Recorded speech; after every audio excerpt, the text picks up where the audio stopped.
Mr.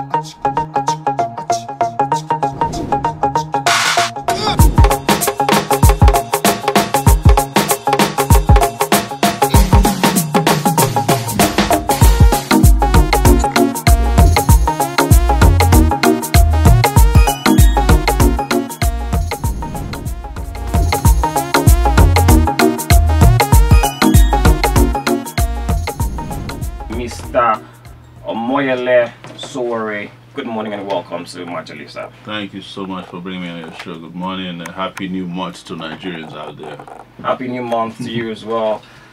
Starting off, how did you venture into the online media business, setting up Sahara Reporters? Let's start from there. I started 12 years ago. I was just as I am now, very disappointed about the quality of news reporting that was coming out of Nigeria. I thought a lot was happening that was not being accurately reported, and I wanted to bring a dimension to it, which was to have citizens report directly on issues affecting them.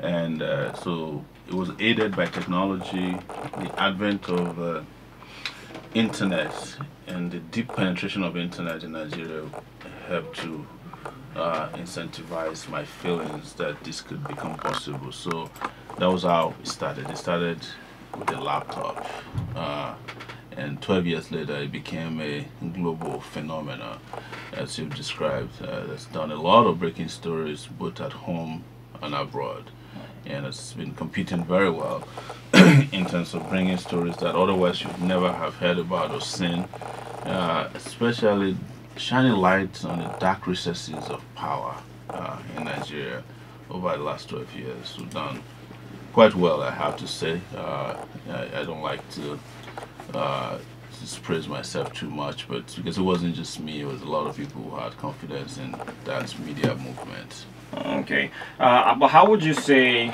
the media has gone or has fared, especially in playing its role as a fourth estate of the realm? I think the media is mixed. You know, the media has done well in some places, but the media has also become part of the real estate from the realm, and that became a problem for us in Nigeria. And it had to do first with media ownership. The politically exposed person started buying up newspapers, creating their own newspapers, obtaining licenses to create newspapers, radio stations, and TV stations. And with that, they were able to control what you saw, what was written about them, and what was written about their friends, and how they wanted news to be covered in general. But you know, internet became a liberating factor, and that's one department where I have been involved over the last 12 years. And like I have always said, with Sahara Reporters, we were able to disrupt the media space, and it made a lot of them sit up, made a lot of them really angry with us, because we challenged them in a way that so many of them became irrelevant in the scheme of things. And what then happens is people go to get news from where they can get credible news, and that, I think, challenged the media a lot. I don't think enough is still being done. They still have a lot more to do because media is still very officious, as I like to say. They are still running after government people because most of their revenue comes from government, you know, through advertisements carried out by, given to them by governors, you know, legislators, and of course through the back door. Most of the things that have been happening within the media. But we must also state that media owners and entrepreneurs have not done a good job in terms of compensation for their staff. So you find a lot of reporters out there just struggling to make ends meet, and in most cases they fall into the traps of politicians who are offering brown envelopes and crumbs to them, and that's likely influence how they write and conduct themselves. A lot of them have also made a lot of money doing that, and have come to legitimize that way of doing business. It's a long story that I wish we'll have time to talk about at another symposium or show in the future.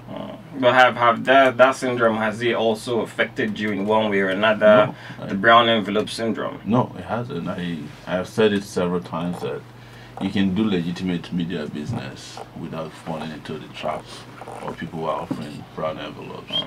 You can't believe it that with what we've done in the last 12 years, we have been able to show to people that you can do media business without collecting money from anybody to influence what you write and still survive. But it's also because we had credibility, or we have built credibility over the years, that it made it possible for us to survive. For example, we got grants, so we had a mixture of how we were getting revenue for Sahara Reports. We got a lot of grants from people who were supporting free speech across the world, including providing free legal support that could have cost us a lot of money sometimes. We got ad revenues from the usual regular sources of ad revenue, which is driven by traffic. In some cases, we got direct advertisement. But as a rule, Sahara Reporters doesn't accept government advertisements or government agencies. For example, we don't accept people coming to us and say, I want to celebrate my 70th birthday. I wanted to shut down the newspaper, your front page for us. You don't do all of that? We don't do that. Okay. Let's move on to your presidential bid. What exactly birthed this decision to go for the #1 office? I have looked at Nigeria over the last 58 years. And in the last 58 years, I've actively participated, politically speaking, in Nigeria's democratic life. When I mean democratic life, Nigeria hasn't been a democratic state per se since in the last 58 years. But I've been working consistently since 1989 when I stepped my foot on the campus of the University of Lagos to bring about democratic rule in the country. So I joined others when I was really young, very, very young. I was 18 at that time, and fought all kinds of battles. We fought against the World Bank, fought against Babangida in 1992. We had a major student riot or student protest known as Babangida Must Go. We did anti-SAR protests. And then in 1993, there were democratic elections. The military, led by Babangida, annulled the election, and we had to fight them through up until 1999, when I eventually left Nigeria. For 10 years, between 1989 and 1999, I was just on the street practically fighting and studying at the same time. I ended up getting a degree in geography and planning at the University of Lagos after 6 years because I was expelled twice. I was beaten up by the police everywhere they could find me. I was put in detention several times, at least I counted 8 different times. For times that I slept overnight in detention. I was tortured. Oh, it was because of your activism? Yes. And when I was at the university, we also had a major problem at the University of Lagos. We had a problem of cultism, the gangs, they called gangs, and we had to fight that as well. So it was a long battle. And in 1999, of course, I left Nigeria to stay in the US and set up Sahara Reporters after obtaining my master's degree in public administration from Columbia University in New York. So I've been in the New York area for close to 19 years, but also re-engaged myself with Nigeria, mostly through Sahara Reporters. Also, in those instances, organizing protests. So I was a major participant in Occupy Nigeria in 2012. Some of you have seen a video where I went to shut down a town hall meeting being held by a Nigerian minister who traveled from Nigeria to New York, to explain to us why they were stealing subsidy money. Anyway, so that's been my life. The struggle has been my life, and a decision of this magnitude came from that engagement that I cannot continue, or several other people said to me, we cannot continue to allow borrowed voices, tired people, wicked people to continue to run our future for us. Why we satisfy ourselves with being election monitors, being election reporters, when as a matter of fact we've reached a point where we can organize ourselves and take over the country, put the country on the path of progress, prosperity and peace, make it a country that is actually worth talking about and not a butt of jokes around the world. Put Nigeria on the map of the world as a responsive and responsible state, and not a broken state whose people are just in disarray. So that's what drove me to it. I have seen 7 Nigerian presidents come and go since 1989. starting from Babangida, followed by Shonekon, Abacha, Abdusalami, Obasanjo. After Obasanjo came Yaradua, Goodluck Jonathan, and then President Buhari. So you can imagine I've seen so much and looked at all these guys. They're not as competent as any one of us. I'm saying it to you on public radio. I've challenged them to it, and we keep recycling the same old people. I studied some of these guys in primary school, social studies. People like Adu Ogbe. I knew him in 1979, and this is 2008. He's still Minister of Agriculture.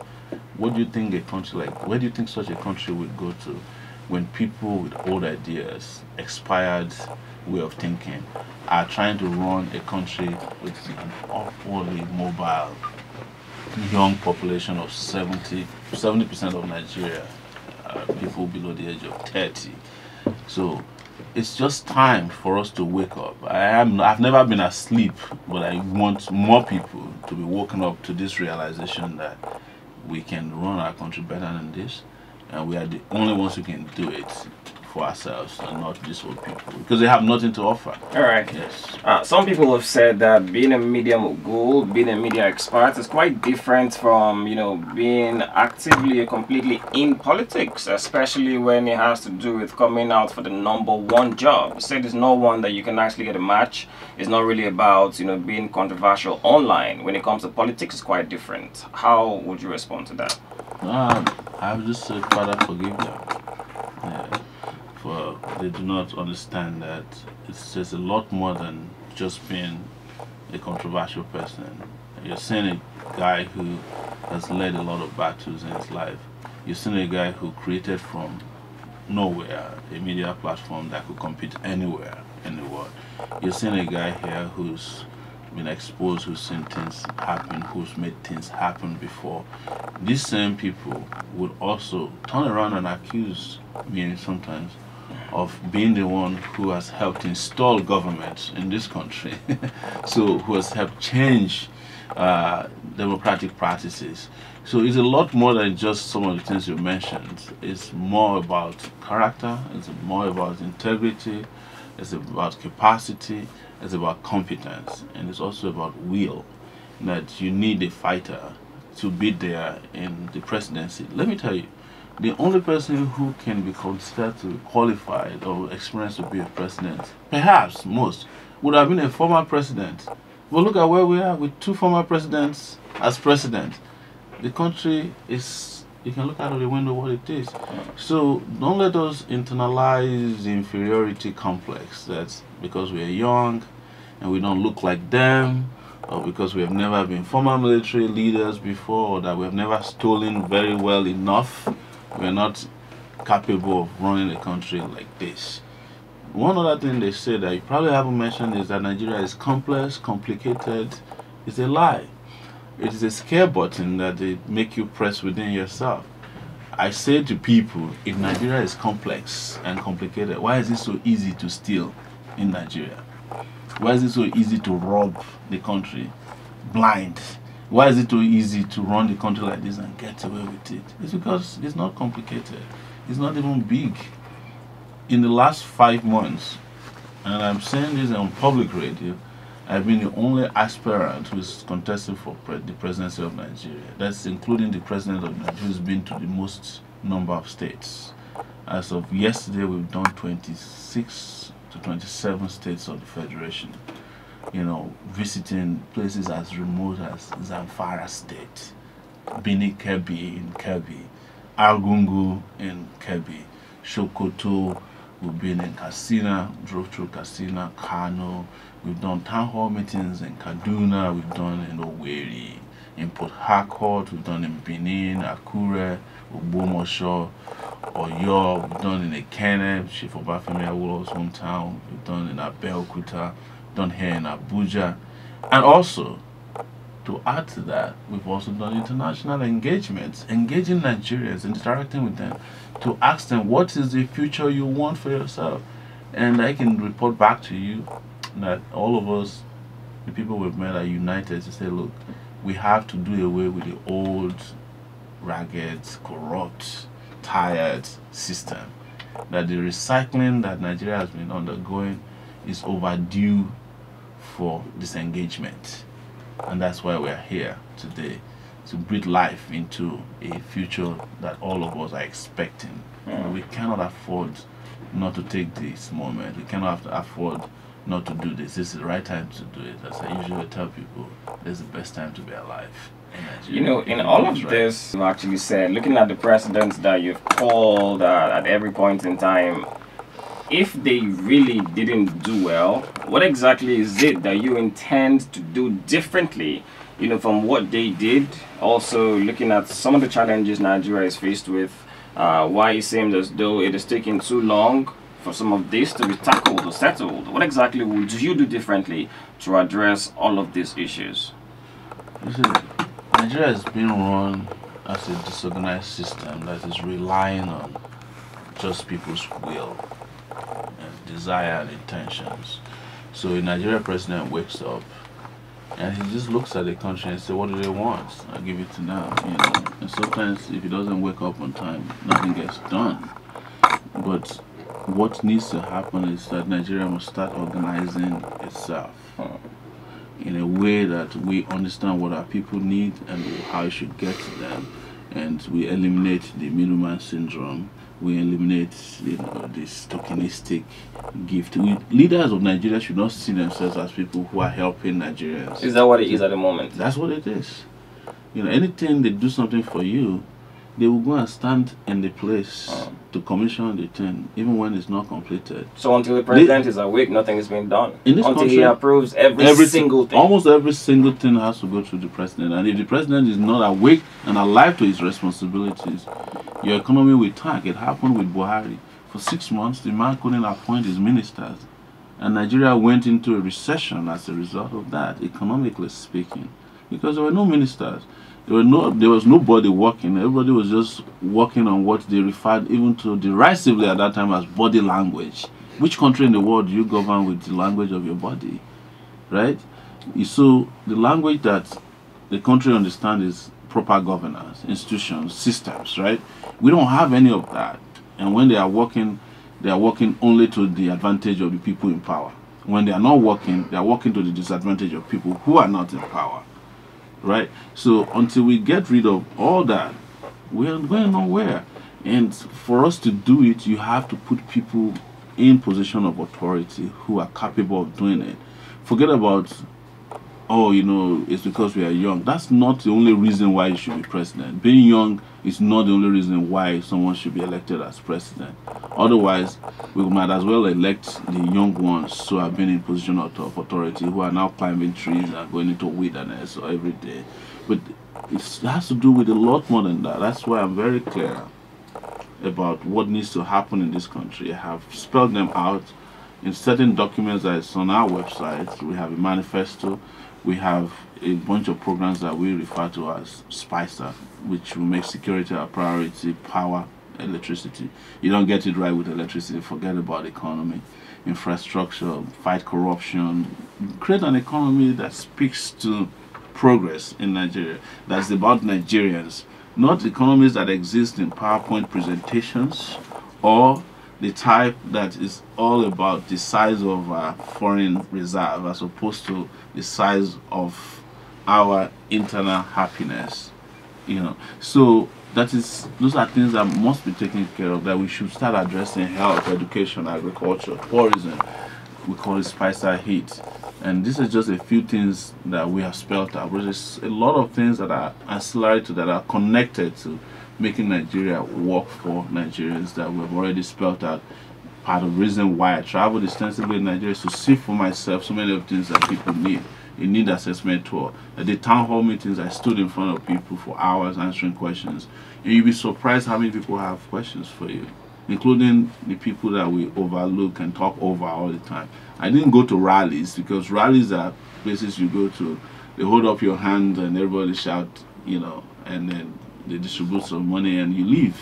That is not engagement as far as I'm concerned. I've done town hall engagements where we have people sit down, we are like this close, and they ask them questions, and after that we shake hands, and they say, "Oh, we'll see you again." And we engage through social media as well. I have broadcasts on Facebook all the time. I take questions from people, and I've also engaged with even other presidential aspirants. We had a meeting of 14 young, so-called young presidential aspirants yesterday, where we started to discuss how some of us can unite or create a united front so that we don't have a division that will make us not get the desired results in 2019. You made mention of some of the issues in Nigeria. You made mention of electricity. You said if electricity is not fixed, forget about development in Nigeria. Now, That's looking true. at the state of the electricity system in Nigeria at the moment and how it is that this issue is being tackled, it is almost becoming seemingly impossible for electricity to be fixed in Nigeria. Are you fully aware of what exactly is responsible for that state? Yes. Are you aware of what exactly it will take, and how do you intend to go about it? Let me explain something to you. You cannot get electricity when you are voting for people who are selling generators or generator suppliers. That's what Nigeria has been doing. This might sound like an analogy that is weird, but that's the truth. It's not just a soundbite. It's the reality that we are facing. That people who are supposed to supply you electricity are the same people who are in the business of circulating darkness. So how can you get electricity when you keep electing them into office? As a media person, that at one time, and this has been officially even stated again by President Buhari, that we spent $16 billion in wasted trying to, get electricity to the level that it should be. So it was $16 sunk into buying darkness for us. What should I have done with $16 billion? I would have provided electricity not only in Nigeria, but to the rest of West Africa. I'll be selling electricity by now. But what should we be doing with electricity is looking at long-term and short-term solutions to it. What are the short-term solutions? We have solar energy now becoming, a major player in electricity supply in the world. You have mini grids. We need to break our national grid into mini grids so that people can, have electrical supply without having to supply the national grid first before it is recirculated back or retransmitted and distributed to ordinary people.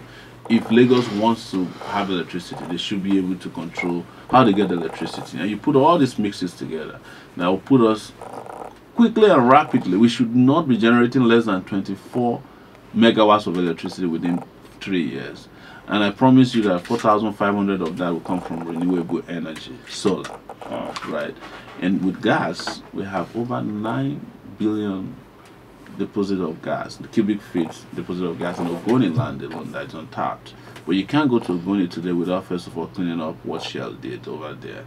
So, and bringing about peace in Niger Delta. That can fire a lot in terms of megawatts or gigawatts of electricity for us if we get it right, if nobody's cutting up the pipelines. And in case the pipelines come under attack, you can also transport gas with trucks, by the way, to places where they are needed to supply electricity into the into Nigeria. You have coal in Enugu. Coal is not particularly the best way to generate electricity, but if we look at the US, they've been able to develop clean coal technology that can be used also to provide electricity. You still have the hydroelectrical power systems, but they need to be fixed. But what we keep doing in Nigeria is that we do our things the same way every year, every election cycle, every budget cycle, and we expect a different result. If you go and find out what has happened to all of those power plants now, they are getting investments, but they're being stolen. And the moment you keep stealing what is meant for electricity, you get darkness in return. When you steal for health, you get sickness in return. When you steal money meant for education, you get ignorance in return for it. You steal money meant for infrastructure, you get debt on your roads. So you look at all of this.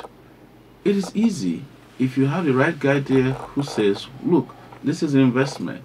And good news is that technology is helping us a lot to track so many of these things. For example, these days you can even track how much electricity we're generating in Nigeria on a daily basis, and you can know where the faults are. But when you have people who are conspiring on a daily basis to deny you electricity, you can't have electricity because they are the ones who are investing in bringing those twisted metals into the country called generators that better pass your own, or what do they call it? That's killing people with fumes all the time. So that's just the story of our electricity. We all know it. We know why we're in the dark. It's because some people decided deliberately to put us in the dark. It's not because we have not made the right investment, but we have not made the right investment in the leadership that can turn things around for us. Now let's look at the issue of popularity. Do you think your popularity can match that of other presidential aspirants? Taking a look at the likes of Buhari and Atiku. Will that be a concern for you? No, I don't have a concern about them. I foresee a situation where we'll get to a point and Buhari may not even run because it will be clear to him that he will be confronted with imminent disgrace. Atiku is not a problem. Atiku has been a perpetual presidential candidate in Nigeria. He's never won elections before. The only time he won election was in 1999 and 2003 with Obasanjo. And you know how they won the election. So Nigeria has moved on beyond them. But most importantly, Nigeria is moving away from these characters who have been known to be responsible for the state of Nigeria, the condition that we are in, this very pitiable condition that we are in today. And they are coming back to ask us to reward them with social promotion or political promotion by offering them the presidency of a country that they have spent their entire life destroying. And that's where they will meet their imminent disgrace. There's awareness, there's consciousness, and a revolutionary favor in the country that will make their popularity fade away in a matter of weeks from now. So I have no doubt. Buhari has lost elections before, 3 times. And he's about to lose the 4th time. Under what party are you coming out? It will be declared on August 15, 2018. The party you are coming under? Yes. Okay. But then looking at some other issues some people have raised, they said you've actually spent more time abroad than you have spent in Nigeria, so you might not have full understanding of how things work around here. I know you mentioned the fact that you've traveled to several parts of the country in recent time, but then some people are still of the opinion that you might not fully have an understanding of how things operate around here, especially politically and otherwise, because of how far traveled you've been. The same people can be advised and cautioned to say that in the last 12 years, if you heard of any major political development in Nigeria, it probably came from me through Sahara reporters. So that tells you something. Now, there was a meeting between you and other presidential aspirants where an alliance was agreed upon. What brought about the meeting and how did it end? It ended well. We've had meetings the last 48 hours, starting from the day before yesterday. And yesterday we had an enlarged meeting at Chelsea Hotel where there were 14 presidential aspirants, mostly people with fresh ideas. And we agreed that we would form a united front and not let our individual ambitions stand in the way of a united front to present a formidable force against the old guards in the country. So it went well, and we've had 3 of such meetings the last 48 hours, and came out with a communique that should be circulated by today. It was very good. It was also very good to meet some of these aspirants. All of us have been speaking the same language. It doesn't mean that we're all slipping and turning our heads in the same direction, but it's a great start. Many Nigerians over time have been concerned about the fact that when it comes to the period of campaigning, presidential aspirants especially, have the solution to several challenges during campaigns, but then when they get into power, when they get into that position, it seems as though those things they said they knew while they were contesting before they became, president, when they get there, it seems as though these things become either difficult or becomes impossible. Or is it that when they get there, it was different from how they saw it while they were outside. When they got in, they saw that the system is not really as easy as they thought, and that's why most of the times they cannot meet up with the promises that they made during campaigns. It's mostly how they get there. How they get there. Yes.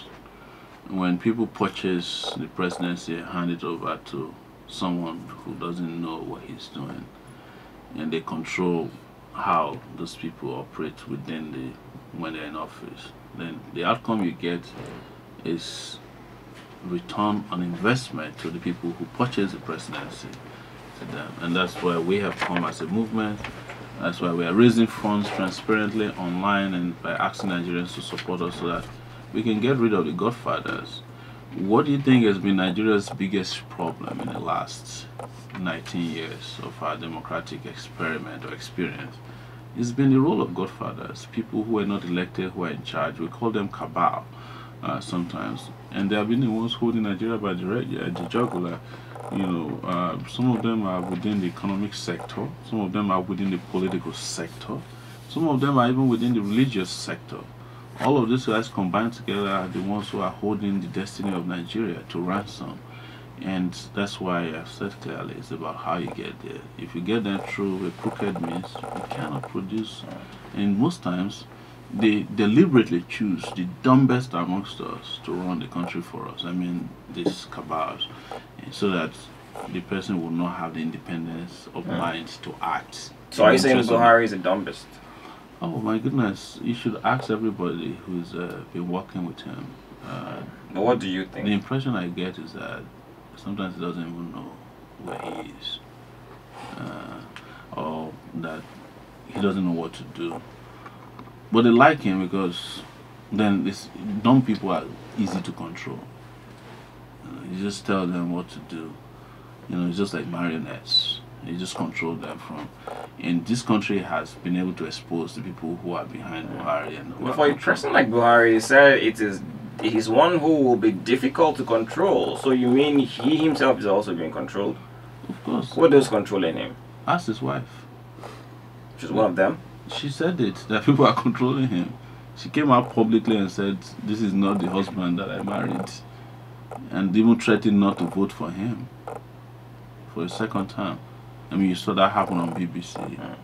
So, yes, there's ample evidence to show that he's completely under some kind of spell.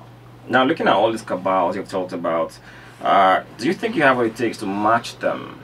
Being that the system also is seemingly being controlled by these people you're talking about. So do you have what it takes to break through them and eventually match them and conquer? What have I done in the last 12 years through Sahara Reporters is fighting cabals. I fought the cabal that tried to impose Obasanjo on Nigeria through his third-term agenda.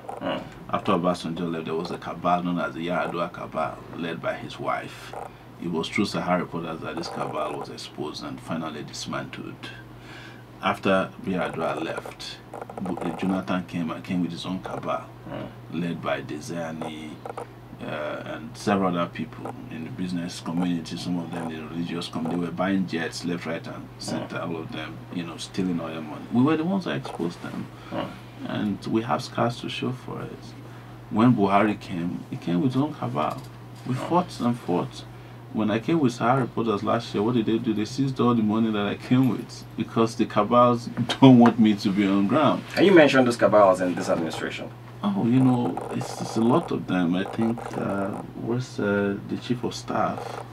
Abakari is one of the cabals. There's the man who owns Bullet Construction. I've forgotten his name now, who is one of the cabals. Most of them are from Kaduna. You go to Sahara Reporters, Google cabal, you see all their names. We mentioned all their names. They know themselves, and we always expose these cabals. But they also have them in the oil sector. They have their own cabals in the banking sector. They have them in the religious sector. They have them everywhere, and we've always identified them. And Buhari's wife also identified them. We also at the point even obtained an audio recording of these people, the cabal, attacking Buhari's wife and calling her suicide bomber. At that time when Buhari was ensconced in the UK, treating himself of an unknown disease. So the cabals are known all over the place. We know them, and the cabals know us. And we've been fighting and fighting, but the only way to fight them to finish is to vote them out of office. Because it can be very interesting how powerless these cabal people are the moment they're out of office. If you see some of the Yaradua cabal people now, you won't even recognize. Some of them you look at as if a trailer just ran over them. They are broke and in one corner. Sometimes they go to events and they'll be begging MCs, please can you introduce me? I'm former this and former that. They are not as powerful as we think, as long as we look them in the eyeball and say, look, enough is enough and we're tired of this nonsense. But these people you mentioned, how do you get to prove that they are actually the cabal? How do you prove it? I've told you, what better proof can you have than the wife of the president saying, these people are the people destroying my husband's government. That woman goes to bed every night, hopefully in the other room with the president, and they wake up together. If she can tell you categorically, and it's not been disproved, if we can tell you categorically and it's not been disproved, we brought evidence upon evidence, including the evidence of how these cabal people were appointing illegally, getting employment letters at the Central Bank of Nigeria for their people, how they're getting employment into other agencies of government. We brought evidence of how cabal was using their position to reduce MTN fines and collecting bribes. We brought evidence of cabal people, trading money. We brought evidence of what they were doing in the Senate. We brought evidence of what they were doing with corrupt people.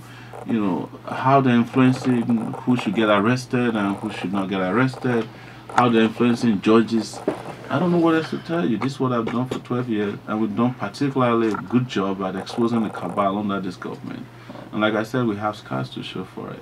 All right. Finally, before we let you go, the issue of zoning. Is it one you're concerned about, No. being that it is going to the north? Zoning is lazy man's approach to electioneering in Nigeria. It's not like zoning. They use zoning when they're incapable of winning. It shows to you that they don't have popular appeal across the country. So they hide behind zoning to say, oh, it's our turn, so please let us finish the tenure. We have designed another zone now. That's zone 7. And this zone of people who have been cheated, abandoned, abused, and decimated by the 6 other geopolitical zones. It's all of us combined together. We are uniting and taking over our destinies through 2019 political process. So there is no zoning. The zoning thing is, it's baloney, it's BS. It was designed to fool people, to take advantage of people who ordinarily we should not. And I think a lot of people have discovered it to be a fluke. We've traveled around the country, nobody has ever spoken to me about zoning. Maybe only once did I hear from a journalist in Kano. Nobody's asked me about my religion, nobody's even asking me about my ethnicity.